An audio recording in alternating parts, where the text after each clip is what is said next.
Hi friends, welcome to my channel. ఇకపోతే శారదకు పెళ్లి చేయాలని అపూర్వ అనుకుంటూ ఉంటుంది కదా. రౌడీ రంగాతో తాళి కట్టించబోతూ ఉండగా భూమి అడ్డు రావటం, భూమిని గోడకేసి కొట్టగానే తను ఒక్కసారిగా స్పృహ తప్పి కింద పడిపోతుంది. భూమి భూమి అని చెప్పి ఎంత అరిచినా కూడా లేకపోవడంతో శారద చాలా కంగారు పడిపోతూ ఉంటుంది.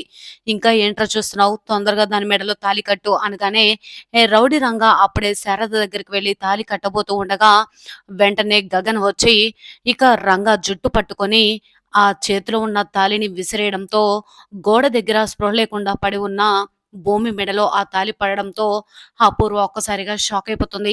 శారద కోసం వచ్చిన కృష్ణప్రసాద్ కూడా ఒక్కసారిగా భూమి మెడలో తాళి పట్టం చూసి షాక్ అయిపోతాడు. మరి నిజంగా అపూర్వ అంతు తేల్చడానికి వచ్చిన గగన్ ఆ రౌడీ చేతిలో ఉన్న తాళిని విసరడంతో భూమి మెడలో పడుతుంది కదా. మరి నిజంగా ఏం జరుగుతుంది తెలుసుకోవాలి అంటే పూర్తి వీడియోలోకైతే వెళ్ళిపోదాం. ఇక కారులో ఆవేశంగా శరచంద్ర ఫామ్ హౌస్ కి బయలుదేరి వస్తూ ఉంటాడు గగన్. అమ్మ నన్ను క్షమించు, నా వల్ల నువ్వు ఇబ్బందులు పడ్డావు, ఆయన నిన్ను తీసుకెళ్లిపోయాడు అని ఈ విధంగా బాధపడుతూ ఉంటుంది కదా. బాధపడుతూ ఉంటాడు. వెంటనే ఇక శరచంద్ర ఫోన్ చేసి రౌడీలకు తనని వదిలిపెట్టమని చెప్పటం, తను వెళ్ళిపోతూ ఉండగా అప్పుడే అపూర్వ వచ్చి తనకు పెళ్లి చేయాలని నిర్ణయించడం ఇదంతా కూడా జరుగుతూ ఉంటుంది కదా. ఇకపోతే హాస్పిటల్లో మీరే ఈ విధంగా అంటూ ఉంటుంది వంశీతో, నన్ను కాదనుకొని వెళ్ళిపోయారు కదా, మీరిక రారేమో అని అనుకున్నాను. మీరు వచ్చారు. మీరు లేని ఈ జీవితం నాకు వద్దనుకున్నాను అని ఈ విధంగా అంటూ ఉంటే, మీరా అలాగే కృష్ణప్రసాద్ ఇద్దరు కూడా అంటూ ఉంటారు. అవును, మీరు కాకపోతే ఇంకొక సంబంధం తీసుకొచ్చి ఇంజుకి పెళ్లి చేద్దామని అనుకున్నాం. కానీ ఇందు మీద పడ్డ నింద తొలగకుండా మేము అలా చేయడం కరెక్ట్ కాదు కదా. అందుకే వంశీకి ఇందుకి పెళ్లి చేయమని అడగడానికి వచ్చాం అనగానే, బావగారు జరిగిందేదో జరిగిపోయింది. మమ్మల్ని క్షమించండి. మాదే తప్పు. ఆ దుర్మార్గుడు చెప్పిన మాటల్ని నమ్మి పీటల మీద పెళ్లి ఆపి పెటాకులు చేసుకొని వెళ్ళిపోయాం అని ఈ విధంగా అంటూ ఉంటే, మీ పెద్ద కొడుకు గగన్ సామాన్యుడు కాదు. తప్పు చేసిన వాడిని తీసుకొచ్చి మాకు నిజం నిరూపించాడు కాబట్టి సరిపోయింది. లేకపోతే ఈరోజు ఇందుని ఇంకా మేము జీవితాంతం తప్పుగానే అపార్థం చేసుకుంటూ ఉండేవాళ్ళం అని అంటూ ఉండగా వెంటనే వంశీ కూడా, అవును మామయ్య, నన్ను కూడా క్షమించండి. మీరు వచ్చి నా కాళ్ళ మీద పడ్డా కూడా నేను కొంచెం కూడా కనికరం లేకుండా మిమ్మల్ని అసహించుకున్నాను అనగానే ఒక్కసారిగా కృష్ణప్రసాద్ వాళ్ళ అమ్మ షాక్ అయిపోతుంది. ఏంటి కృష్ణ, నువ్వు చేసిందేంటి? వెళ్ళి వంశీ కాళ్ళ మీద పడ్డావా అనగానే, నా కూతురు ఏ తప్పు చేయలేదని నిరూపించడానికి నాకు అంతకంటే ఎక్కువ మార్గం ఏమీ దొరకలేదమ్మా అనగానే, ఆ అన్నయ్య ఉన్నాడు కదా, అయినా పెద్దనాన్న అన్నయ్య తప్పు చేశాడని నింద వేసడమే సరికాకుండా ఏకంగా పెద్దమ్మను తీసుకువెళ్ళి ఆ గెస్ట్ హౌస్‌లో బంధించడం ఏంటో నాకు అర్థం కావట్లేదు అనగానే ఒక్కసారిగా మీరా కూడా షాక్ అయిపోతుంది. ఏంట్రా చెర్రీ నువ్వనేది అనగానే, అవునమ్మా నేను చెప్పేది నిజం. గగన్ అన్నయ్య తప్పు చేశాడని తెలుసుకోకుండానే నిందలు వేశాం. ఇంటికి వెళ్ళి మామయ్య, నాన్న రచ్చ చేసి పెద్దమ్మను తీసుకువెళ్ళి ఫామ్ హౌస్‌లో బంధించాడు. ఎప్పుడైతే గగన్ పెళ్లి ఆగిన సమయానికి మళ్ళీ పెళ్లి చేస్తాడో, అప్పుడే తన అమ్మ అంటే పెద్దమ్మని తిరిగి పంపించేస్తానని అన్నాడంట. అందుకే గగన్ అన్నయ్య ఎక్కడున్నా సరే ఆ తప్పు, ఆ నిందలు మోపిన వాడిని తీసుకొచ్చి నిజం నిరూపించాలని అనుకున్నాం. అందుకే వాడి కోసం వెతుకులాట మొదలుపెట్టాం. భూమిని అడ్డం పెట్టుకొని ఏకంగా వాడిని రంగంలోకి దింపాం అనగానే వెంటనే ఇంతకు భూమి ఎక్కడ అని అడుగుతూ ఉంటారు కృష్ణప్రసాద్. భూమి ఇక ఫామ్ హౌస్‌కి వెళ్తానని వెళ్ళింది అని చెప్పి ఈ విధంగా అంటూ ఉంటాడు చెర్రీ. అవునా! సరే నేను కూడా వెళ్తాను అని చెప్పేసి అనగానే, వెళ్ళండి అని చెప్పేసి ఈ విధంగా అంటూ ఉంటుంది మీరా. ఇకపోతే చెర్రీ ఈ విధంగా అంటూ ఉంటాడు. అన్నయ్యను ఇన్ని రోజులు తప్పుగా అపార్థం చేసుకున్నావు కదా ఇందు. ఇప్పుడు ఆ అన్నయ్య లేకపోతే నీ జీవితం ఏమైపోయేదో ఆలోచించు. నువ్వు క్షణికావేశంతో నిర్ణయం తీసుకోవడం వల్ల ఏం ఉపయోగం? ఇప్పుడు నువ్వే బాధపడాల్సి వస్తుంది కదా. ఆ రోజు గగన్ అన్నని అసహించుకున్నావు. వాళ్ళ ఇంటి వైపు, వాళ్ళ వైపు చూడాలంటేనే అసహ్యంగా ఫీల్ అయిన నువ్వు ఈరోజు అన్నయ్యకు చేతులెత్తి దండం పెట్టావు అంటే, అన్నయ్య మంచితనం ఏంటో నీకింకా అర్థం కాలేదా అనగానే, అన్నయ్య మంచితనం అర్థమైంది.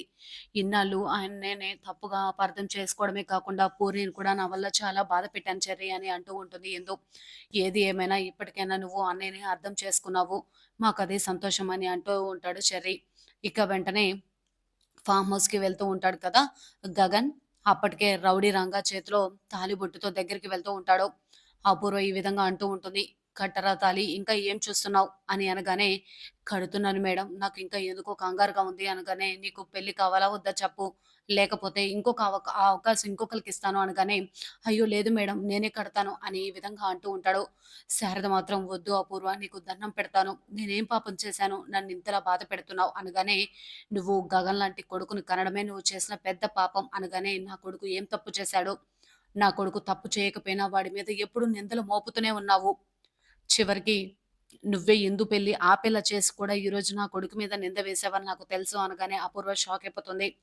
ఏంటే ఏం మాట్లాడుతున్నావు నువ్వు అనగానే, నాకు జరిగిందంతా తెలుసు. అయినా నా కొడుకు తప్పు చేశాడు అంటే నమ్మేంత పిచ్చిదానిలా కనిపిస్తున్నానా అని ఈ విధంగా శారద ఎదురు తిరిగి ఉంటుంది. నీకు ఇంత జరిగినా ఇంకా ఎదురు తిరగడానికి నోరెలా లెగుస్తుంది? ఇంకా ఏం చూస్తున్నావురా? ఇప్పటివరకు దాని మీద కొంచెమన్నా జాలి ఉండేది. ఆ జాలి కూడా లేదు. వెంటనే దాని మెడలో తాళి కట్టేసేయి అనగానే, వెంటనే తాళి కడుతూ ఉంటే ఇదే నీకు నేను వేసే శిక్ష అని అపూర్వ అంటూ ఉంటుంది. తాళి కట్టబోతూ ఉండగా అప్పుడే గగన్ వస్తాడు. కారాపి లోపలికి రావడంతో ఏడుస్తున్న శారద వైపు చూస్తాడు. ఏం జరుగుతుందో అర్థం కాక ఒక్కసారిగా రౌడీ వైపు చూడగానే చేతిలో తాళి ఉంటుంది. అపూర్వ చేసే పని అంతా కళ్ళకు కద్దినట్టు కనిపిస్తూ ఉంటుంది. అపూర్వ అప్పుడే కుర్చీలో నుంచి గగన్ చూసి పైకి లేస్తుంది. ఒళ్ళంతా కూడా చెమటలు పడుతూ ఉంటాయి.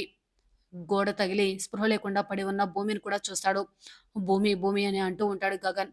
శారద వైపు చూస్తాడు కదా, ఏంటమ్మా ఇదంతా ఏమైంది అనగానే ఆ ఆడవాళ్ళు కూడా పక్కకి వెళ్ళిపోతారు. రౌడీలందరూ కూడా గగన్ని పక్కకు లాగేస్తూ ఉంటారు. వాడిని కట్టిపడేయండిరా అని ఈ విధంగా అంటూ ఉండగా రౌడీలందరినీ కూడా గగన్ చెత్త కొట్టడంతో అందరూ కూడా షాక్ అయిపోతారు. వెంటనే ఇక రౌడీ మేడం తాళి కట్టేయమంటారా అనగానే, త్వరగా కట్టురా అని ఈ విధంగా అంటూ ఉంటుంది. తాళి కట్టబోతూ ఉండగా వెంటనే రౌడీ దగ్గరికి వచ్చి జుట్టు పట్టుకొని ఆ తాళిని తీసి విసిరేయడంతో గోడకి ఆనుకొని అక్కడ పడి ఉన్న భూమి మెడలో ఆ తాళి పడుతుంది. శరత్చంద్ర కూడా ఆవేశంగా ఫామ్ హౌస్‌కి వస్తాడు కదా! అక్కడ ఏడుస్తూ కూర్చున్న శారదను పట్టుకొని, "ఏంటి శారద ఇదంతా?" అనగానే వెంటనే ఏడుస్తూ ఉంటుంది. తన బొట్టు, అలాగే గాజులు, ఇంకా తలలో పూలు అన్నీ కూడా చూసి షాక్ అయిపోతాడు. "ఏంటి అపూర్వ ఏం చేద్దామనుకున్నావు?" అనగానే, "ఇదంతా మీ వల్లే కదా! మీరు మా అమ్మకి విలువివ్వకుండా వెళ్ళిపోయారు. ఈవిడ అన్ని విలువలేని పనులే చేస్తుంది. ఇంతటికి ఈమె వల్ల మేము ఎంత బాధపడుతున్నామో మీకు తెలీదు. ఇప్పుడు కూడా నా తల్లికి ఏం చేస్తుందో చూసారు కదా!" అని ఈ విధంగా కృష్ణప్రసాద్‌ని అరుస్తూ ఉంటాడు గగన్. అపూర్వ గొంతు పట్టుకొని, "నీకు ఎంత ధైర్యం ఉంటే నా తల్లిని బాధ పెట్టాలని చూస్తావు? ఇచ్చిన మాటను నిలబెట్టుకోలేని నీ భర్త ఎక్కడ?" అని చెప్పి గట్టిగా కేకలు వేస్తూ ఉంటాడు. ఇకపోతే అపూర్వ కోపంగా చూస్తూ ఉంటుంది. "అంతా చేసింది నువ్వే అని నాకు తెలుసు" అన్నట్టుగా మాట్లాడుతూ ఉంటే, "అయినా నువ్వు పెళ్లి చేసావని నాకేం తెలుసు? పెళ్లి చేసావని తెలియక నీ తల్లికి పెళ్లి చేయాలని చూశాను. నా బావ నిన్ను ఇంటి దగ్గర నుంచి శారదను తీసుకొచ్చేటప్పుడే చెప్పాడు కదా! నువ్వు ఇందు అలాగే వంశీలు పెళ్లి చేయకపోతే ముందు నీ తల్లి పెళ్లి చేస్తానని. అందుకే నేనిక్కడ పెళ్లి ఏర్పాట్లన్నీ కూడా చేయడానికి వచ్చాను" అనగానే గగన్ షాక్ అయిపోతాడు. "మరి భూమి మెడలో తాళి పడిన సంగతి ఏంటి?"